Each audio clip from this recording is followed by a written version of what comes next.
ఓం శ్రీ మాత్రే నమః. అందరికీ నమస్కారం. Welcome to my channel.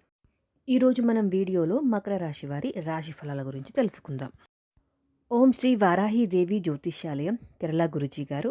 మీరు ఎక్కడెక్కడో జ్యోతిష్యం చెప్పించుకొని చాలా నిరాశ చెంది ఉన్నారా?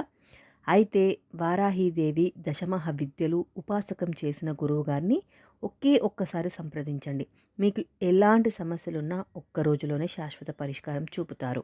ప్రేమ, పెళ్లి, విద్య, ఉద్యోగం, వ్యాపారం, వ్యవసాయం, రాజకీయం, కోర్టు సమస్యలు మరియు స్త్రీ పురుష వశీకరణ కూడా చేయబడును. మీకు ఎలాంటి సమస్యలున్నా గురువుగారిని సంప్రదించండి. Phone number 9542637206. ఇక ఈరోజు మనం వీడియోలో మాట్లాడుకోబోతున్నాం మకర రాశి వారి జీవితంలో ఫిబ్రవరి 13 మరియు 14 తేదీల్లో జరిగే అద్భుతమైన మార్పుల గురించి. ముఖ్యంగా కొడుకులు ఉన్న ప్రతి తల్లి ఈ 2 రోజులు మాత్రం ఎట్టి పరిస్థితుల్లోనూ నిర్లక్ష్యం చేయకూడదు. ఇంకా ఈ వీడియోలోని మరిన్ని వివరాల కోసం మనం వీడియోలోకి వెళ్ళిపోదాం. వీడియో ఎక్కడ స్కిప్ చేయొద్దండి, చివరి వరకు చూడండి. అలా అయితేనే నేనేం చెప్తున్నానో మీకు చాలా బాగా అర్థమవుతుంది. మకర రాశి వారికి ఈ 2 రోజులు అంటే ఫిబ్రవరి 14 మరియు 14 తేదీలు ఎందుకంత ముఖ్యమో. ఫిబ్రవరి 13, 14 ఈ 2 తేదీల్లో శనిదేవుడు మరియు లక్ష్మీదేవి ఒకే సమయంలో మకర రాశిపై దృష్టి పెడుతున్నారు. చాలా రోజులుగా మీ ఇంట్లో ప్రశాంతత లేదు. తల్లి మనసులో భయం, పిల్లల భవిష్యత్తుపై ఆందోళన, కొడుకు మాట వినడం లేదు, చదువు, ఆరోగ్యం, అలవాట్లు భయపెడుతున్నాయి. ఇవన్నీ మీ జీవితంలో ఉంటే ఇది మీ తప్పు కాదు తల్లి, ఇది గత కర్మల ప్రభావం. మరి శనిదేవుడు పరీక్షలు ఎందుకు పెడతాడు? శనిదేవుడు శిక్షించే దేవుడు కాదు, బలపరిచే దేవుడు. మకర రాశి వారికి శని పరీక్షలు పెడతాడు ఎందుకంటే మీకు సహనం చాలా ఎక్కువగా కలిగి ఉంటారు కాబట్టి, మరియు బాధని మౌనంగా భరిస్తారు కాబట్టి, పిల్లల కోసం త్యాగం చేసే తల్లులు కాబట్టి. అందుకే శనిదేవుడు అంటాడు, ఇప్పటి వరకు చాలు, ఇప్పుడు నీ కన్నీళ్లకు విలువను నేను ఇస్తాను అని శనిదేవుడు అంటారు.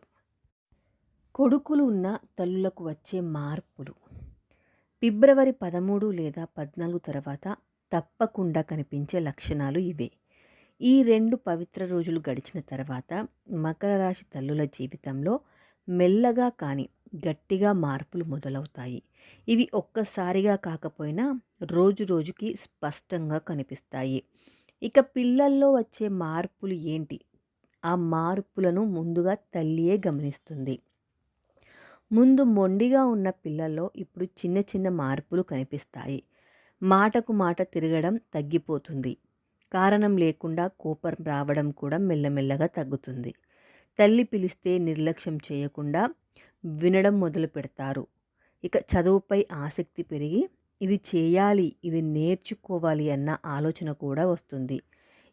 ఇంతకుముందు ఉన్న తప్పుడు స్నేహాలు, చెడు అలవాట్లు, తప్పు మాటలు ఇవన్నీ ఒక్కొక్కటిగా దూరమవుతాయి. తల్లి మాటకు మళ్ళీ విలువ వస్తుంది. పిల్లల ప్రవర్తనలో ఆధ్యాత్మిక మార్పు కూడా రావడం మొదలవుతుంది. కొన్ని ఇళ్లల్లో పిల్లలు దేవుడి ముందు కూర్చోవడం ప్రారంభిస్తారు. తల్లితో కలిసి దీపాన్ని కూడా వెలిగిస్తారు మరియు శాంతంగా ఉండడం కూడా నేర్చుకుంటారు. ఇలాంటి లక్షణాలు కనిపిస్తే ఇది శనిదేవుడు మార్గం చూపుతున్న సంకేతం అని అనుకోవచ్చు. ఇక తల్లికి వచ్చే ఊరట ఏంటి? ఇది చాలా ముఖ్యమైన మార్పు. ముందు రోజుల్లో రాత్రిళ్ళు నిద్ర రాకపోవడం, నా బిడ్డకు ఏమవుతుందో అన్న భయం వేయడం, లోపలే ఏడవడం, ఇవి అన్నీ ఇప్పుడు మెల్లమెల్లగా తగ్గిపోతాయి. తల్లి మనసులో అనవసరమైన భయాలు తగ్గుతాయి. ఆలోచనలు ప్రశాంతంగా మారుతాయి. ఇక దేవుడిపై నమ్మకం కూడా బలపడుతుంది. నిద్ర సరిగా రావడం కూడా మొదలవుతుంది. ఇది లక్ష్మీదేవి ఇంట్లో అడుగుపెట్టిన సూచన.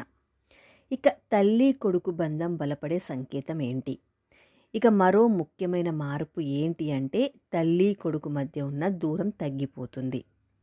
పిల్లలు అంటే కుమారుడు తల్లితో తన మాటలు పంచుకుంటాడు. సమస్యలు కూడా చెప్పడం జరుగుతుంది, దగ్గరగా కూడా ఉండడం జరుగుతుంది. ఇవి జరిగితే తెలుసుకోండి మీ ఇంట్లో దైవిక శాంతి స్థిరపడుతోంది అని అర్థం. ఇక ఈ మార్పులు కనిపిస్తే ఇది అదృష్టం కాదు, ఇది యాదృచ్ఛికం కూడా కాదు. ఇవన్నీ లక్ష్మీదేవి అనుగ్రహ లక్షణాలు మరియు శనిదేవుడు ఇచ్చే రక్షణ ఫలితం. తల్లులారా, మీ ప్రార్థన వృధా కాలేదు. మీ కన్నీళ్లకు దేవుడు కూడా సమాధానం ఇచ్చాడు. ఇక మీరు తప్పకుండా చేయాల్సిన పరిహారాలు ఏంటి? చాలా శక్తివంతమైన తల్లి ప్రార్థన. ఫిబ్రవరి 13 లేదా 14 ఈ 2 రోజుల్లో ఏదైనా ఒక రోజు సరిపోతుంది. తల్లులారా, ఈ పరిహారం డబ్బు కోసం కాదు, పదవి కోసం కూడా కాదు. మీ కొడుక్కి భవిష్యత్తు కోసం చేసే పవిత్ర ప్రార్థన. సరైన సమయం ఏంటి? ఫిబ్రవరి 13 లేదా 14 తేదీన సూర్యాస్తమయం అయిన తర్వాత ఇంట్లో కొంచెం నిశ్శబ్దం వచ్చిన సమయం ఎంచుకోండి. ఈ సమయం దేవతలు ఇంట్లో సంచరించే కాలం అంటారు. ఇక దీపం వెలిగించే విధానం ఏంటి? ఒక చిన్న దీపం తీసుకోండి, నూనె లేదా నెయ్యి ఏదైనా సరే. దీపం వెలిగిస్తున్నప్పుడు మనసులో ఒక్క ఆలోచన మాత్రమే ఉంచుకోండి. నా బిడ్డ బాగుండాలి, నా కొడుకు బాగుండాలి. దీపం వెలిగిన వెంటనే మీ మనసులోని భారం కొంచెం కొంచెంగా తగ్గుతుంది. ఇక దీపం ముందు కూర్చొని చేయాల్సిందేంటి అంటే, దీపం ముందు నిశ్శబ్దంగా కూర్చోండి. కళ్ళు మూసుకొని మీ కొడుకు ముఖాన్ని మనసులో ఊహించుకోండి. అతని పేరు స్పష్టంగా మనసులో పలకండి. అతని భవిష్యత్తు మంచిగా మారుతున్నట్లు ఊహించండి. ఇది సాధారణ ధ్యానం కాదు, ఇది తల్లి చేసే దైవిక ప్రార్థన. ఇక ఇప్పుడు నెమ్మదిగా భక్తితో ఇలా చెప్పండి. ఓం శనిదేవాయ నమః అనే మంత్రాన్ని 11 సార్లు చెప్పండి. ప్రతిసారి మంత్రం చెప్పేటప్పుడు నా బిడ్డని తప్పుదారి నుండి రక్షించు దేవా అని మనసులో కోరుకోండి. శనిదేవుడు తల్లి ప్రార్థనను ఎప్పుడూ తిరస్కరించడు. ఇక లక్ష్మీదేవి మంత్రం.